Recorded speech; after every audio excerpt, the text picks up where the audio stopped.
Good afternoon. I'm sitting outside today just because I can. It's so nice to see the sunshine after all the rain we've had.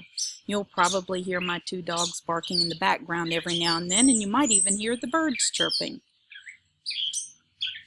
As we begin Module 3, I want you to begin thinking about how all the things that you're learning are fitting together and are going to be tools and skills and strategies that you can use in your classroom. Module 3 is going to focus on ISTE-NET Standard number 2, which will move more into designing learning experiences for students. And part of knowing and understanding how to do that is understanding the tools that are available.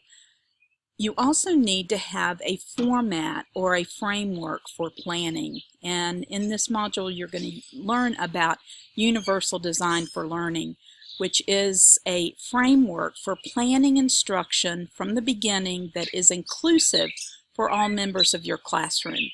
For the gifted, for the special needs, for the ELL students, for your students with social and emotional problems. UDL provides that framework. Now, UDL has been around for a while, and it's caught on in Maryland and some of the northern states. It's been recognized in the Individuals with Disabilities Act as well as the Higher Education Act as a form for planning that educators need to know and understand and is valuable. So you're going to learn about the beginnings of UDL. It started at UNC in the architecture department, and they were designing furniture and environments. Some well-known learning experts got a hold of that idea and said, well, if we can design our structure, our physical environment to meet the needs of all people, then we should be able to design our learning environments to meet the needs of all. And we need to start thinking about doing that before we get into the classroom. So we have learning experts that become involved in this study. We have neurologists becomes involved in studying how we create this framework. And they came up with this universal design for learning. It's all based, again, on neuroscience and research in the field of education. And what they deduced is that there are three basic principles that educators need to focus on after they have focused and thought about their students and their students' needs. So first and foremost in Universal Design for Learning is looking at and thinking about the needs of your students. Then we start thinking about what we're going to teach and how we're going to teach it. And we plan to begin with to meet the needs of all the students within our classroom. So the first task involves watching several videos about Universal Design for Learning. You'll be learning about the three principles, the multiple means of engaging students, how you get students hooked to begin with. What can you do to make students feel comfortable and safe in their learning environment and prepared and ready for learning?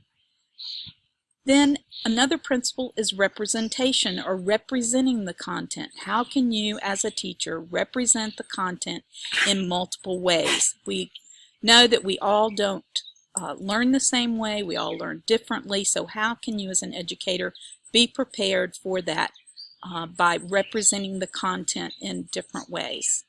And then finally, how are you going to have students express their knowledge about the content? Are they going to be writing? Are they going to be drawing? Will they create a presentation? Will they be acting something out? Will they complete a worksheet? All those are means of allowing students to express their knowledge about their learning. After you have watched this short video, you're going to navigate to the IRIS site. Now this is a very well-known site that is sponsored by Vanderbilt University.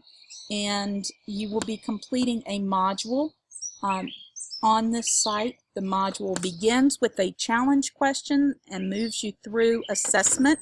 And that's my grandson there in the background coming out of the house. You will For the assessment piece, there are, I think, a total of 7 questions. You will only complete 1 through 4, and I'm asking that you answer those on your UDL website page. Then you're going to continue your study of UDL and do a little more in-depth study of the 3 principles of UDL. To do this, you're going to use an electronic textbook, and I want you to pay very close attention to the features of this textbook. I want you to think about what this electronic textbook has that your traditional textbook does not have, and how those different features will help different learners. So you're going to be reading some chapters and looking at some more information about those 3 principles of UDL.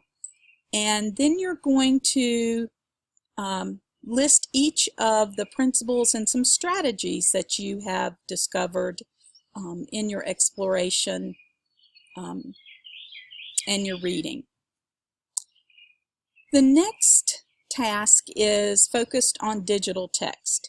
Many people have this belief that you can't use universal design for learning as a framework unless you use technology, and that is not the case. You can use universal design for learning for any way that you teach, with or without technology. But digital text does make teaching in a UDL format a lot easier. Because think about the things that we can do with digital text. We can change the color of the text, we can change the size of the text, how the text is formatted. We can change the background on many of the things that we read. We can access glossaries and dictionaries. We can translate text using digital text. So you're going to be looking at and exploring digital text and some of the features of the digital text, and thinking about who's really going to benefit. What students, or students with what needs, are really going to benefit from using the digital text. You will watch several videos here that are going to demonstrate the use of digital text. You're going to look at text-to-speech, where a computer takes text that's written on a page and reads it aloud. You're going to look at word prediction, and you use word prediction now. We have that on our cell phones, so it's not a new concept, but it may be new when you think about in writing a paper. So you'll look at students using word prediction. You're going to look at speech or voice recognition, and this is an area that probably has advanced the most in the past few years, and how voice recognition is used by different students. And then also the visual thinking tools. I've talked about this previously, the fact that many of us need visuals. The majority of us as learners need visuals. Visual thinking tools are going to be things like graphic organizers. We need to make sure we are aware of how to use graphic organizers and the tools that are out there to help our students with different learning needs. Then there are several places that I want you to go to review some digital text. There's 15 listed here. It would be nice if you could visit all 15. You would see all different ranges of digital text. Text that is just text that you can maybe change the format on it, but it's not text that can be read to you. Some you're going to see text that is read to you, highlighted along the way, text that you can take notes on, text that you can add bookmarks in. So I want you to explore this variety of sites about with these different digital texts. Many of these might be sites that you can use within your classroom for future reference. So that's why you're going to explore those. Then you're going to choose one book from this top category, or one site rather from this top category, and one site from this category to write a review on and post that on your UDL web page. The Zimbaloo, look carefully at, because you'll be using Zimbaloo in Module 4 to capture some information. Along with digital text, something that is important is the use of digital text for digital storytelling. And you're going to, in this particular task, you will be learning about digital storytelling, how to set up and use a variety of tools, and then you're going to create your own digital story. I have given you some leeway of tools that you might use, from Storybird to Story Jumper to Little Right Brain to Powtoon. Any of those would be fine to use. And I would like for you to make your story a story that has a foundation from an SOL in science or social studies, and I chose the second grade science or social studies. So your story, it can be a fiction story, but it should have some component of a science or social studies SOL embedded in it, or it can be a nonfiction story that just teaches that particular SOL. In task 5, you're going to use DGO. Hopefully you've already set up your DGO account. And for task 5, we're really moving into using technology for our professional development, which is ISTE-NET's number 5 for teachers. And DGO is another Web 2.0 tool that can be used for collaboration and sharing of information. And we're going to be sharing information about sites that we find and creating a community bookmarking site on DGO. You should have already received an invite to join the group to DGO. I will send that out one more time, and you should have also received information about where I've posted to DGO some websites already. And finally, the last task for this module, task 6, is a new teacher digital webinar. This particular webinar features more of those Web 2.0 tools that we talked about in the last module. Remembering that Web 2.0 tools are tools that we can use for collaboration, communication. It's not another web.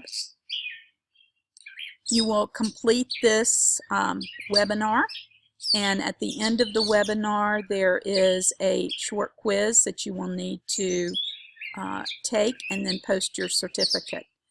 Please note that unlike the last webinar that we took from EdWeb, this particular webinar, the link for the slides for the presentation doesn't work. So you will need to take your own notes as you're watching and listening to this particular webinar, because note that you're going to post tools that are discussed in this webinar and write a description of those. So you're going to include those on your UDL page. So that's Module 3. I will be sending a checklist for Module 3 so that when you think you're finished, that you can check things off just to ensure that. And I hope you have a nice afternoon.